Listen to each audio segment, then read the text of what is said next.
जय हिंद दोस्तों वीडियो शुरू करने से पहले मैं आपको जानकारी देना चाहूँगा अनअकैडमी के बारे में, जो कि इंडिया का लार्जेस्ट लर्निंग प्लेटफॉर्म है, जहां पर आप लोग यूपीएससी सीएससी कोर्स ज्वाइन कर सकते हो या फिर अन्य किसी कोर्स को भी ज्वाइन कर सकते हो। तो इसके लिए आपको क्या करना है, आपको यहां पर सबसे पहले प्ले स्टोर में आकर के इनके ऐप को डाउनलोड कर लेना है और अपनी प्रोफाइल क्रिएट कर लेनी है।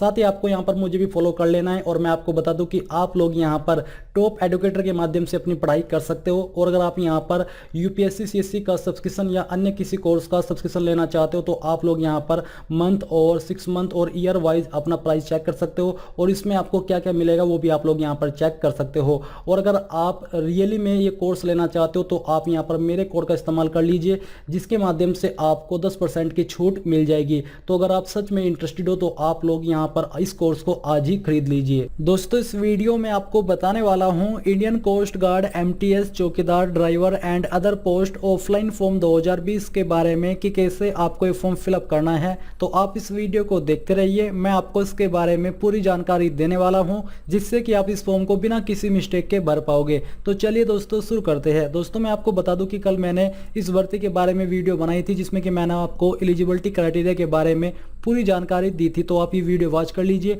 वॉच करने के बाद अगर आपको लगता है कि आप लोग इसमें आवेदन करने के लिए एलिजिबल हो तो आप आगे इस वीडियो को देखते रहिए। पर मैं यहाँ पर भी आपको इस वीडियो का जो नोटिफिकेशन है या फिर इस भर्ती का जो नोटिफिकेशन है वो शो कर देता हूँ। तो आप लोग यहाँ पर देख लीजिए कि किस पोस्ट के लिए कितने पद निकाले हैं। बेसिकली यहाँ पर आपके पद टोटल मिलाकर के 9 है और आवेदन करने के लिए किसी पोस्ट पर आपसे 10वीं पास और किसी पर 10वीं प्लस ITI मांगी है। इसी के साथ ही सभी पोस्ट पर आवेदन करने के लिए आपसे एक्सपीरियंस मांगा है। तो अगर आपके पास एक्सपीरियंस है और आपकी क्वालिफिकेशन यहाँ पर मैच कर जाती है किसी पोस्ट पर तो आप लोग इस पर आवेदन कर सकते हो। इसी प्रकार से यहाँ पर दोस्तों ये आपकी भर्ती है एनी रीजन की, और आज एक और भर्ती निकाली है जो कि है आपकी NW रीजन की। तो इसमें आपके EWS के लिए एक पद है और OBC के लिए एक पद है।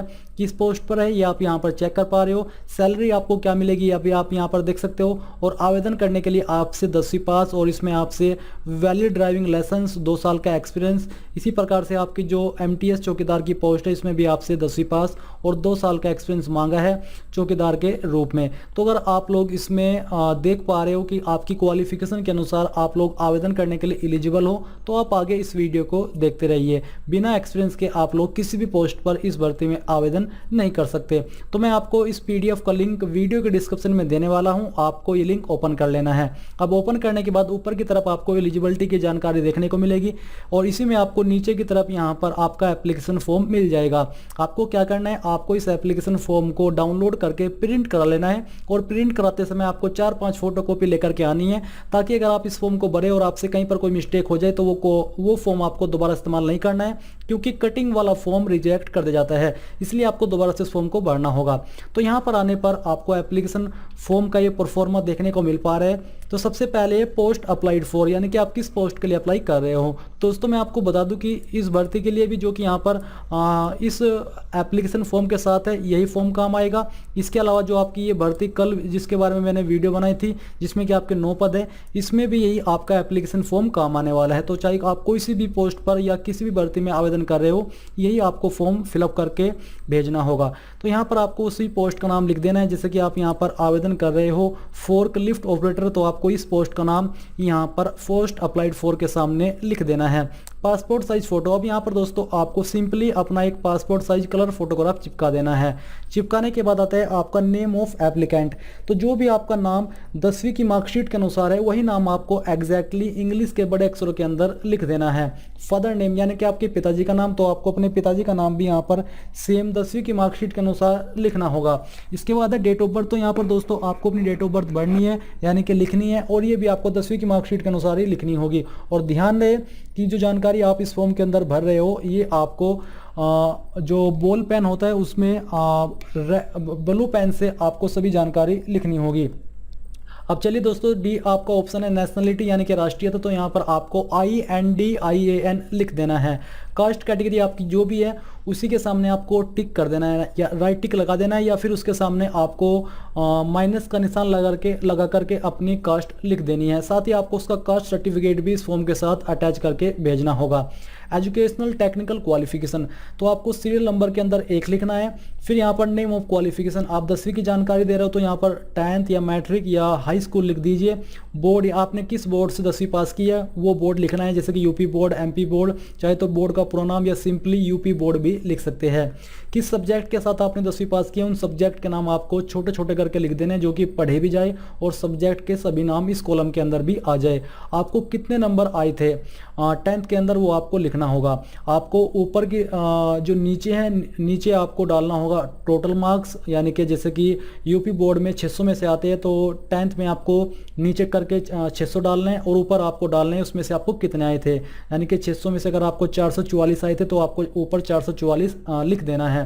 फिर आपकी परसेंटेज और मार्क्स कितने थे, तो यहाँ पर आपको टोटल मिला करके आपकी कितनी परसेंटेज थी वो आपको लिख देनी है। इसी प्रकार से अगर आप आईटीआई की क्वालिफिकेशन दे रहे हो या आईटीआई क्वालिफिकेशन वाली पोस्ट पर आवेदन कर रहे हो तो आपको सेम तरीके से यहाँ पर आईटीआई लिखना है, या आप 12वीं की जानकारी भी दे सकते हो। अगर आप 12वीं पास हो, बोर्ड नाम लिखना है, सब्जेक्ट कौन कौन से थे वो डालना है, और कितने मार्क्स आपको आए थे वो डालना है, और परसेंटेज आपकी कितनी थी वो आपको यहाँ पर भर देना है।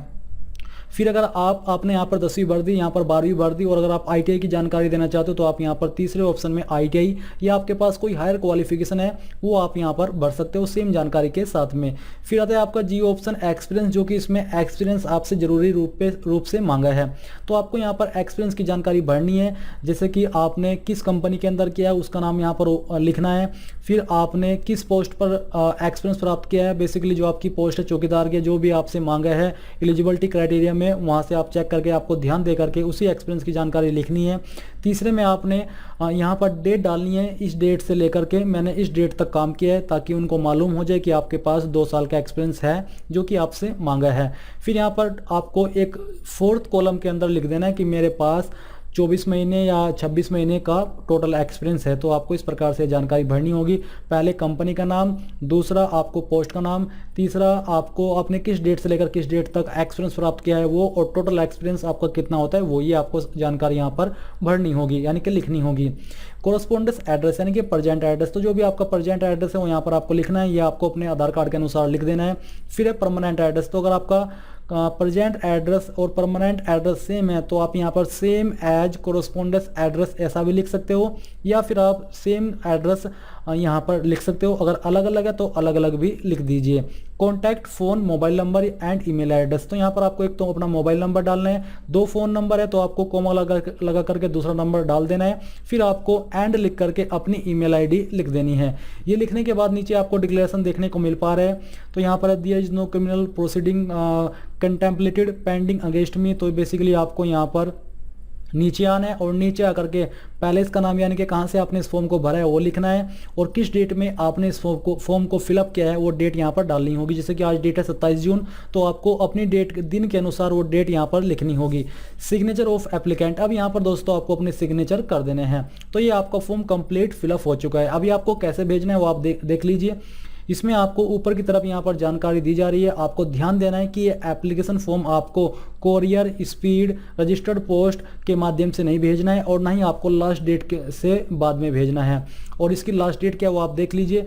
ये आपका जो भर्ती अनाउंस हुई है ये आपकी अनाउंस हुई है 27 जून 2020 को, और 27 जून 2020 से 30 दिन बाद तक आप लोग इसको भर सकते हो। फिर से सुन लीजिए, 27 जून से लेकर 30 दिन बाद बेसिकली 27 जुलाई तक आप लोग इस फॉर्म को भर पाओगे। तो ध्यान रहे 27 जुलाई से पहले ये फॉर्म पहुंच जाना चाहिए इसके दिए हुए एड्रेस पर। साथ ही आपको इस फॉर्म के साथ जैसे कि आपका जो 10वीं की मार्कशीट है उसकी फोटोकॉपी अटैच करनी है, और अगर आपने टेक्निकल क्वालिफिकेशन के रूप में आईटीआई की योग्यता यहाँ पर भरी है फॉर्म में तो आपको उसकी फोटोकॉपी अटैच करनी है। जो आपका कास्ट सर्टिफिकेट है उसकी फोटोकॉपी अटैच करनी है। जो आपका एक्सपीरियंस सर्टिफिकेट है वो उसकी फोटोकॉपी अटैच करनी है। साथ ही आपको यहाँ पर ड्यूली सेल्फ अटेस्टेड, और ये आपको खुद ही अटेस्ट करनी है। इसके अलावा आपको यहाँ पर 2 रिसेंट पासपोर्ट साइज फोटोग्राफ, यानी कि एक फ़ोटो तो आपको चिपकाना ही है और साथ ही 2 फोटोग्राफ आपको आपके लिफाफे के अंदर अलग से डाल करके भेजने होंगे। ध्यान से देख लीजिए, यहाँ पर आपको 10वीं की मार्कशीट, अगर आपने 12वीं की जानकारी भरी है तो उसकी 12वीं की मार्कशीट की फोटोकॉपी, टेक्निकल क्वालिफिकेशन में आपने अगर ITI की योग्यता की जानकारी भरी है तो उसकी फोटोकॉपी, कास्ट सर्टिफिकेट की फोटोकॉपी और एक्सपीरियंस की फोटोकॉपी आपको और 2 फोटोग्राफ की फोटोकॉपी इस फॉर्म के साथ भेजनी है। फिर आपको नीचे आकर के यहाँ पर देखने को मिलेगा ये एप्लीकेशन इंग्लिश और हिंदी शुड बी सेंट, आपको ये भेजना है ओनली ऑर्डिनरी पोस्ट, यानी कि ये आपको साधारण पोस्ट जिसको ऑर्डिनरी पोस्ट बोलते हैं इसके माध्यम से भेजना है। और the commander headquarter coast guard region north west, इस एड्रेस के ऊपर भेजना है, जो कि यहाँ पर पूरा एड्रेस आपको देखने को मिल पा रहा है।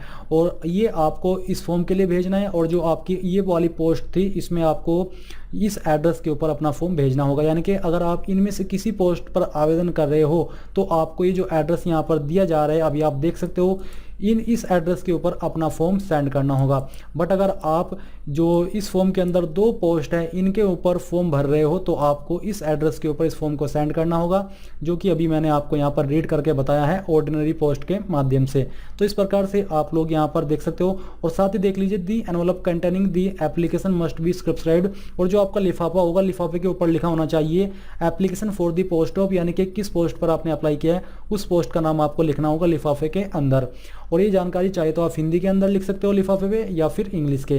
तो इस प्रकार से दोस्तों आप इंडियन कोस्ट गार्ड, MTS, चौकीदार, ड्राइवर या अन्य पोस्ट का फॉर्म भर पाओगे, जो कि ऑफलाइन वे में है। और ये सब जानकारी आपको आई होप पसंद आ गई होगी। अगर कहीं पर आपको कोई भी डाउट लगा हो जानकारी भरने में तो आप मुझे कमेंट करके पूछ सकते हो। मैं कोशिश करूंगा कि आपको जितना जल्दी हो सके आंसर कर सकूं, ताकि आपका फॉर्म जल्दी से जल्दी फिलअप हो जाए।